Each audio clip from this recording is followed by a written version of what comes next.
Alright, so here's the architecture we arrived at for these two final labs.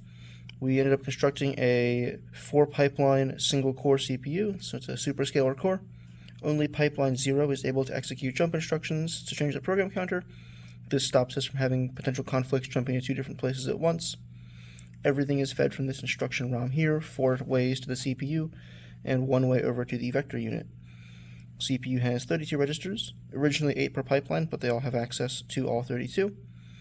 Can do 4 memory transactions at once, 1 from each pipeline, and the addressing for the scalar unit looks like this. The first 6 bits of the address, the top 6, those addressed within a chip, what address we want to read, and the bottom 2 select which chip we are reading from. The vector unit has the same capacity as registers, they're just distributed differently, as each vector is 4 times wider than the scalar units need to be. The vector unit accesses all 4 memory chips at once through these 2 don't cares in its address here. So it sees the memory as being 1/4 as deep but 4 times as wide. Alright, so here we have the assembler for lab 5 and 6. This is what we use to write the demo program. Here we see the very large dictionary that contains all of our instructions and their bytecode equivalent. Here's how we read the CSV, how we're writing to it. This function just does some very simple data cleaning so that the CSVs look right. Here, of course, we just have all of the files that we're reading. And then here is the actual conversion process in this code here. You can see over here an example piece of code that might be written. And then you can see over here an example piece of output code for the instructions or the combined full output here.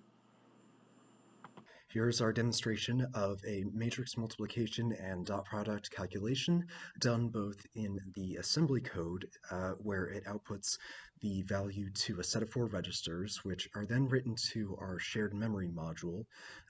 One of the values goes into each unit of memory, then that gets written to our vector unit, which then outputs a 64-bit scalar value, which can be used for neuron transfer functions. This also works with negative outputs. So here we just put a absurdly large number into the first register, which then gets written into the first slot of all bits of our shared memory. And then when that gets through our dot product multiplication, it outputs as negative since it is represented as a signed value. And here we have the assembly code for the 2x2 matrix multiplication and then subsequent summation. So this first part here just resets some counter variables as well as the final answer. This part right here essentially holds the numbers found in the A section, which would be the first 4 numbers, and then in the next array, we would have the next 4 numbers, which would be inputted over here, and then we would calculate C1, C2, C3, and C4, which would make the output matrix of the matrix multiplication, and then subsequently they would all be added together into one total. So let's run it here. So as it goes along, here is the first matrix, here's the second matrix. They get multiplied and the output gets stored in here. And then once all of these are summed up, it is output at this bit of memory right here. Okay, and here is our circuit with the PLC interrupts.